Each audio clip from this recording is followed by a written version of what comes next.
Bismillahirrahmanirrahim. Assalamualaikum warahmatullahi wabarakatuh. Waalaikumsalam. Ada tips harus kita. Oke. Ya, di sini saya akan mempresentasikan modul ajar saya, yaitu dengan PBL yang judulnya menyambut usia balik kelas 4. Ya. Jadi di modul ajar saya, dan saya dari SDN 1 Juwangi, materinya menyambut usia balik, kemudian fase B kelas 4, alokasi waktu 3 jam pelajaran. Jadi dalam modul ajar ada kompetensi awal, yaitu peserta didik dapat memahami tanda-tanda usia balik serta membiasakan sikap bersyukur dan taat beribadah dan bertanggung jawab. Kemudian yang selanjutnya profil pelajar Pancasila yang ingin dicapai, yaitu yang pertama beriman, berkebinekaan global, mandiri, bergotong royong, bernalar kritis, kreatif. Kemudian profil pelajar rahmatul lil alamin yang ingin dicapai, berkeadaban, yaitu hal ini tercermin dari sikap yang sopan santun, rendah hati dan ramah kepada orang lain. Kedua, kesetaraan. Hal ini tercermin dari sikapnya yang tidak membedakan orang lain berdasarkan suku, agama, ras, dan gender. Ketiga, musyawarah. Hal ini tercermin dari sikap yang terbuka untuk mendengar pendapat orang lain. Kemudian sarana dan prasarana, ruang kelas, alat dan bahannya berupa LCD, laptop, sound mix, serta kartu soal, kartu jawaban, lembar diskusi, materi sumber ajar yaitu buku PAI dan BP kelas 4 kurikulum merdeka, kemudian video pembelajaran menyambut usia balik. Target peserta didik siswa kelas 4 itu sendiri yang berjumlah 23 siswa. Untuk model pembelajaran saya memakai model pembelajaran problem based learning atau game turnamen. Kemudian tujuan pembelajaran, peserta didik dapat menyebutkan tanda-tanda balik menurut ilmu fikih dengan benar. Kedua, peserta didik dapat mengidentifikasi ciri-ciri aib dan mimpi basah. Yang ketiga, peserta didik dapat mengimplementasikan larangan bagi orang yang berhadas besar dalam kehidupan sehari-hari. Yang keempat, peserta didik dapat menganalisis kewajiban seorang muslim setelah mencapai usia balik.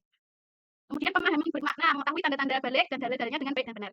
Kemudian ada pun pertanyaan pematik. Kemudian kegiatan pembelajaran diawali dengan pendahuluan, yaitu biasanya guru memberikan salam dulu, kemudian menanyakan kabar siswa, mengecek kehadiran, peserta didik memberikan motivasi dengan nyanyian, guru minta salah satu peserta didik untuk memimpin doa, kemudian guru mengadakan tes awal, guru menyampaikan tujuan pembelajaran, kemudian setelah kegiatan pendahuluan ada kegiatan inti. Di sini berorientasi pada masalah siswa, yaitu tentang tanda-tanda balik dan kedewasaan. Kemudian mengorganisasi siswa untuk belajar, guru membagi siswa menjadi beberapa kelompok kecil, satu kelompok terdiri dari 4 sampai 5 siswa, kemudian setiap kelompok diminta untuk mendiskusikan hal-hal yang terkait dengan materi balik. Guru membimbing peserta didik dalam masing-masing kelompok untuk berdiskusi. Siswa diminta menulis hasil diskusi di lembar yang sudah disediakan oleh guru, kemudian masing-masing kelompok diminta untuk mempresentasikan hasil diskusinya di depan kelas, kelompok yang lain diminta untuk memperhatikan kelompok yang sedang presentasi. Kemudian guru memberikan evaluasi, yaitu memberikan tanggapan. Guru menerapkan evaluasi tim game turnamen untuk melakukan evaluasi sederhana terhadap materi yang telah dipelajari. Guru membagikan kartu soal kepada siswa, kepada masing-masing kelompok. Setiap kelompok diminta untuk menjawab soal-soal tersebut dengan benar dan cepat. Kelompok yang menjawab pertanyaan dengan jawabannya benar, yang paling banyak akan menjadi juara dalam permainan tersebut. Begitu. Kemudian untuk kegiatan selanjutnya yaitu penutup, guru bersama siswa melakukan refleksi dan menyimpulkan hasil pembelajaran. Kemudian guru menyampaikan materi yang akan dipelajari. Guru menutup pembelajaran dan meminta salah satu peserta didik untuk memimpin doa, dan yang terakhir mengucap salam. Mungkin seperti itu, Pak, modul ajar dari saya. Baik, Pak. Problem based learning. Yang saya tanyakan begini sekarang. Yang diketahui tentang PBL dan PJBL, di mana persamaan dan perbedaan antara PBL dengan PJBL? Silakan. Ya, Pak. Yang saya ketahui tentang PBL itu adalah problem based learning, yaitu berfokus pada masalah. Jadi peserta didik nanti akan menyelesaikan masalah yang ada pada pembelajaran, seperti itu. Contohnya, kurangnya pemahaman siswa dalam mempelajari materi menyambut usia balik, permasalahannya seperti itu. Kemudian untuk PJBL adalah project based learning, yaitu pembelajaran berbasis proyek, di mana dalam pembelajaran siswa dapat menghasilkan sebuah proyek. Seperti itu, Pak. Kira-kira modul ajar Mbak Ang itu yang menyambut usia balik bisa nggak dengan PJBL? Bisa, Pak. PJBL kan bisa nggak? Bisa. Contohnya gimana? Misalnya produknya atau proyeknya apa? Proyeknya nanti di dalam PJBL saya membuat mapping, Pak. Apa yang Anda ketahui tentang teori-teori pembelajaran? Teori behavioristik, kemudian kognitivistik, konstruktivistik, humanistik, sosial itu, Pak. Oke. Salah. Semua ya.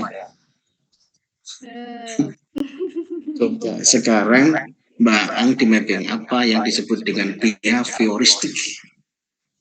Apa? Heuristik adalah perubahan yang berfokus pada tingkah laku, Pak. Oke, kedua tadi. Yang kedua yaitu kognitif kognitif menerapkan pada proses atau pemecahan masalah. Lagi Konstruktivis, konstruktivistik apa? konstruktivistik, Ya, pembangunan terus pembangunan kompetensi pengetahuan dan keterampilan peserta didik. Lagi. Kalau humanistik itu biasanya identik dengan memanusiakan manusia. Kalau sosial itu mengamati dan meniru perilaku orang lain yang baik, perilakunya yang baik. Ya.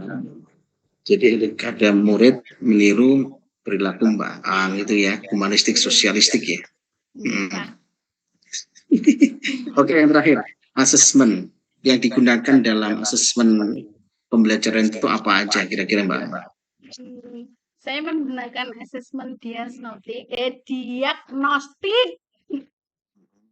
kemudian formatif dan sumatif. Project B5 Anda apa temanya yang Anda pilih?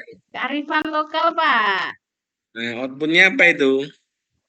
Outputnya ya peserta didik membuat gedok asal sokotel. A'udzu billahi minasyaitonir rajim. Bismillahirrahmanirrahim. Waqala kafu fiha bismillahi majriha wa mursaha. Inna rabbi laghafurur rahim. Bismillahirrahmanirrahim. Qalu ya abana ma laka la ta'manna ala Yusuf wa inna lahu lanasihun. Sadaqallahul azim. Ngajinya kayak lari ya. Cepat dan terengah-engah ini. Nafasnya putus-putus. Harusnya kalau ngaji ya kalau nafasnya nggak kuat ya berhenti. Jangan kayak orang lari-lari. Oke, pertanyaannya. Majriha tadi bacaan apa Mbak? Imalah, Pak. Imalah. Rur Rahim. Dumatanun ketemu roh bacaan apa Mbak? Idgham bilaguna itu selain roh huruf apa? Lam. Wis, mantap. Latak mana itu tadi bacaan apa? Ismam. Oh, inna bacaan apa? Gunnah. Lana syekhun itu mat apa? Mat arili sukun. Oke. Selanjutnya Anda menulis surat Al-Kautsar ayat 1 sampai 3 Mbak Aan. Ini, Pak.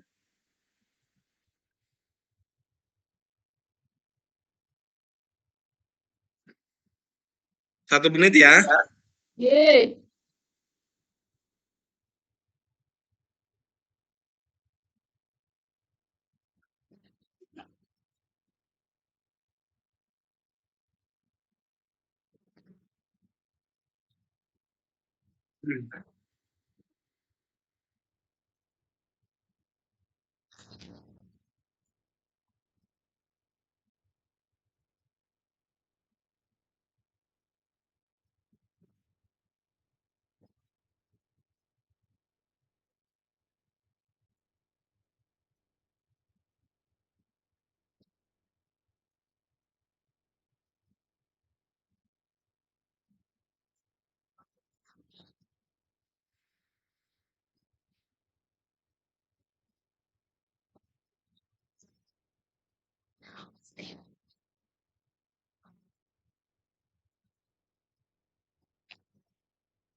Udah Sampun.